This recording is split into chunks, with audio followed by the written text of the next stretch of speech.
Wake up, Asheville. I hope all your gift buying is behind you. I'm Matt Peiken, and this is your local newscast for Monday, December 22nd.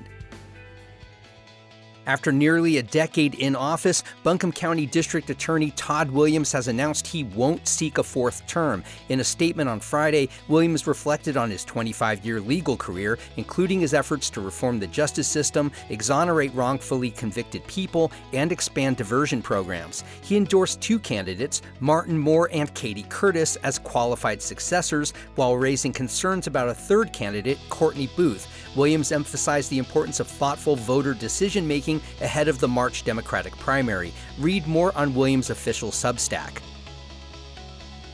Buncombe County's unemployment rate dropped to 3.7% in September, down from 4.2% the previous month, according to the State Department of Commerce. This marks the first time the county's jobless rate has matched the state average since Helene hit in late September of 2024.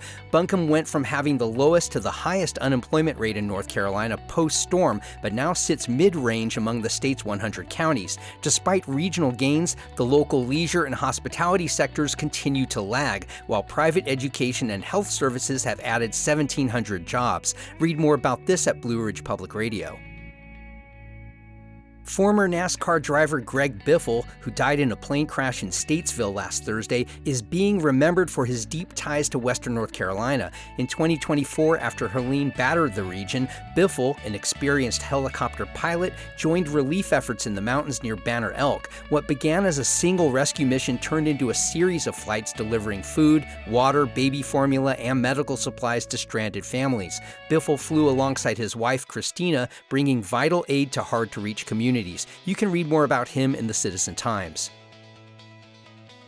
A judge has found Amber Nelson, a homeless North Carolina woman, not guilty by reason of insanity in the 2023 stabbing death of 82-year-old Patricia Moniz of Henderson County. Moniz had taken Nelson into her Hendersonville home after being urged by a friend to help the woman, who had nowhere else to stay. A forensic psychiatrist testified that Nelson was in a state of paranoid psychosis during the killing, believing Moniz meant her harm.